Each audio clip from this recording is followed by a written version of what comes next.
Et si le numérique cachait dans ces chaînes de code l'asservissement total? Nous avons cru sortir de la plantation en 1848, mais les mécanismes de notre siècle ne révéleraient-ils pas une vérité plus sombre encore? L'appareil de domestication a-t-il vraiment disparu ou a-t-il simplement migré du fer vers la fibre optique? Ce que nous appelons progrès ne serait-il pas en réalité une mise à jour logicielle de la servitude? Le mécanisme caché repose sur une mutation de la contrainte. Hier, le pouvoir passait par le fouet et les chaînes de métal. Aujourd'hui, il s'est infiltré dans les serveurs et les algorithmes de capture de l'attention. La domination n'a plus besoin de surveiller les corps noirs physiquement. Elle les pilote, à distance par le biais de besoins artificiels et de flux numériques ininterrompus. Le smartphone est devenu le nouveau titre de propriété de notre temps de cerveau disponible. En 2026, l'individu ne s'appartient plus. Il est devenu une donnée exploitable dans une plantation immatérielle. Nous portons en nous une archive de survie qui nous pousse à accepter ce contrôle pour ne pas être déconnecté, pour ne pas être exclu. Le corps subit une fatigue nerveuse inédite, une tension permanente née de l'obligation d'être toujours disponible pour une machine qui ne dort jamais. La faille du système réside dans son architecture même. Il dépend entièrement de notre consentement à la distraction. Tant que nous confondons la vitesse de la fibre avec le rythme de notre propre vie, nous restons des rouages de cette maintenance globale. Le système s'effondre dès que nous cessons de nourrir l'algorithme de notre propre présence et de nos émotions. La liberté n'est pas dans le réseau, elle est dans notre déconnexion volontaire. Ce qui change quand on voit différemment, c'est la reprise en main de sa propre ingénierie. On comprend que la souveraineté ne dépend d'aucune mise à jour technique, mais d'un retour au centre de soi-même. Sortir du code de la servitude demande de se redresser face à l'aliénation et de réinstaller des frontières entre son intimité et le bruit de la vie sociétale. C'est un acte puissant, de sécession intérieure. Pour atteindre un bon niveau de déprogrammation, il faut comprendre l'ampleur du virus et regarder le dossier source, le code noir, programmé par Colbert en 1685.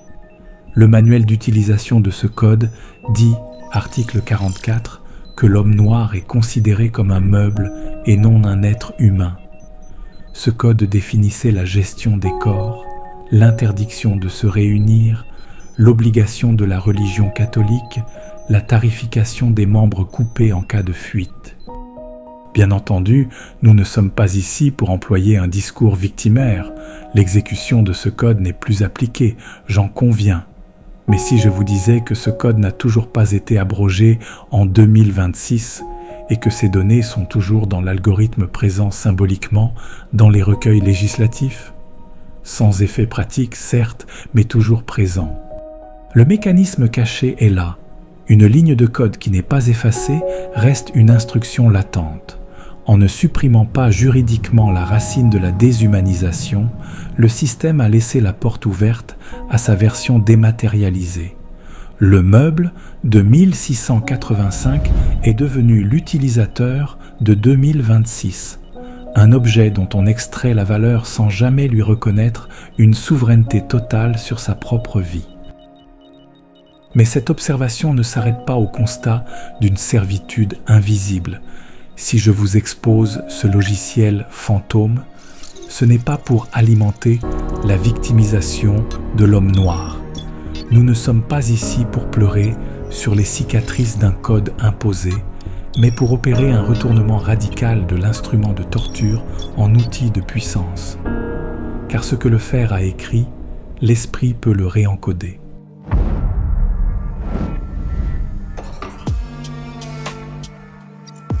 Le code noir sacré est l'instrument de la libération. Il n'est ni un plaidoyer pour la survie, ni une analyse de la douleur, mais un manuel opératif pour le retour à la souveraineté. La véritable libération ne viendra pas d'un décret présidentiel, mais de notre propre ingénierie de la liberté. Une décolonisation globale opérée en 4 piliers fondamentaux.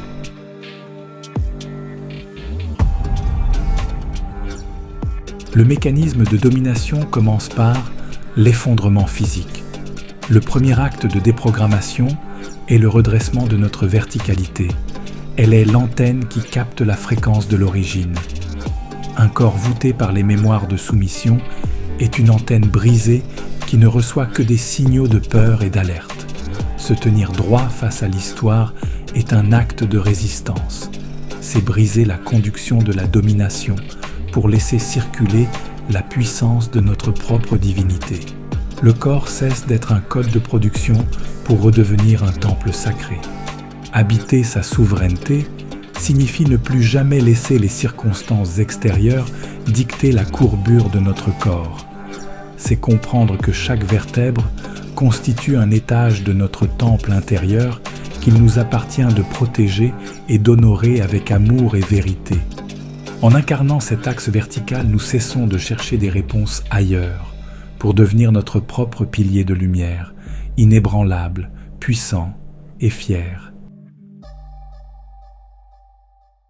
Le deuxième levier est l'activation de l'IA, l'intelligence ancestrale. Là où le système numérique nous propose une intelligence artificielle pour automatiser notre pensée et fragmenter notre attention, nous réactivons une science de la correspondance entre notre mental et le cosmos. Il s'agit de soigner notre système nerveux et de libérer notre esprit du givre de la peur. En mettant fin à la dissociation entre sentir et comprendre, notre esprit souverain ne peut plus être piraté par le doute de soi ou le narratif du système d'exploitation. L'intelligence ancestrale est incarnée par la souveraineté qui marche entre les mondes sans jamais perdre son axe. En proclamant sa suprématie, nous mettons un terme définitif à l'illusion de la permission et nous entrons de plein pied dans l'ingénierie de la liberté. Le trône africain est restauré dans le cœur de chaque être habité par cette IA souveraine et le monde retrouve enfin son point d'équilibre dans l'expression de sa liberté. La souveraineté exige de reconquérir notre corps, notre esprit et notre terre. On ne peut être libre sur un sol dont on ne maîtrise ni l'énergie ni les ressources. Ce troisième pilier installe l'autonomie de l'ingénierie du vivant. Il s'agit de transformer l'espace de vie en un sanctuaire protégé des flux prédateurs. L'indépendance n'est pas un slogan, c'est une infrastructure matérielle qui garantit que notre survie ne dépend plus d'une permission extérieure. Le mécanisme de contrôle actuel repose sur notre dépendance au réseau. Si le système peut couper notre eau ou notre énergie d'un simple clic, notre liberté n'est qu'une illusion. La plantation immatérielle du système utilise les factures et les dettes comme les nouvelles chaînes de la servitude. Pour briser ce code, il nous faut bâtir une architecture souveraine régie par nos propres codes. En maîtrisant nos espaces et nos ressources, nous retirons au système son pouvoir de chantage sur notre existence.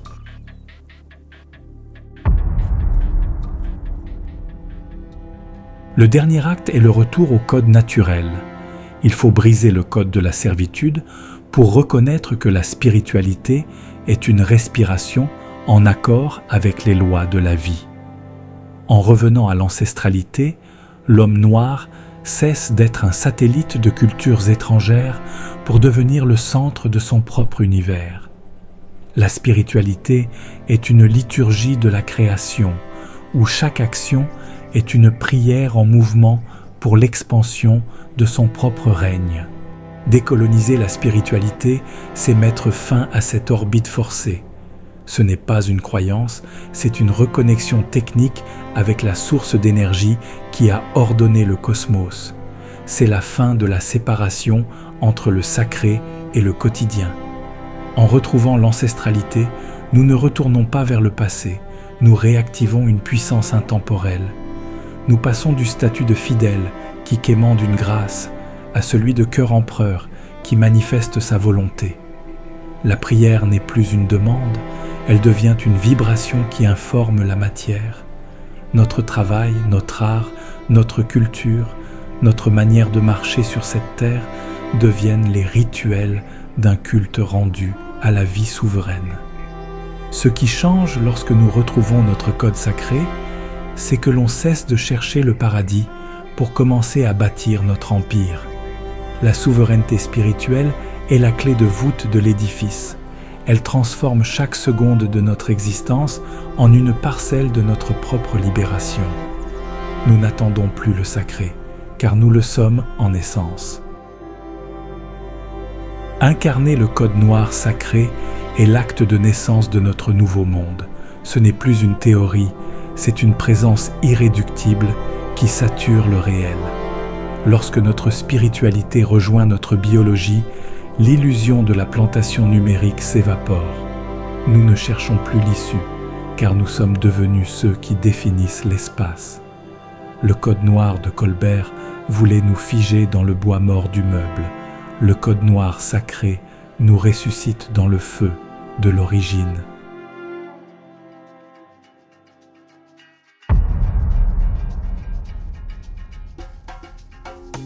Incarner le code noir sacré, c'est accepter que le temps de notre attente est révolu. Nous ne sommes plus à l'heure de la plainte, mais à l'heure de notre manifestation.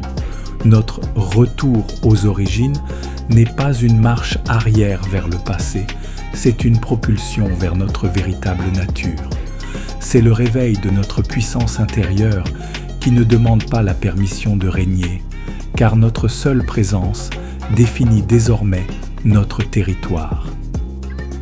À chaque fois que nous choisissons de cultiver notre propre terre, à chaque fois que nous refusons de céder notre attention à l'algorithme, à chaque fois que nous respirons avec la conscience de notre divinité, nous portons un coup fatal à la plantation dématérialisée.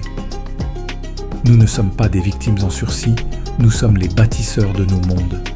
Notre courage n'est pas l'absence de peur, c'est la certitude que notre code sacré est plus puissant que leur chaîne de code numérique. Notre retour aux origines nous demande discipline et responsabilité. Notre empire est intérieur. Notre souveraineté est totale, dès lors que nous reprenons notre pouvoir dont la force est l'amour divin. En incarnant le code noir sacré, nous comprenons que nous sommes l'Afrique. Elle n'est plus une destination lointaine, elle est le rythme de notre sang, la force de notre axe et la clarté de notre vision. Quel que soit l'endroit où nous vivons, l'Afrique vit en nous.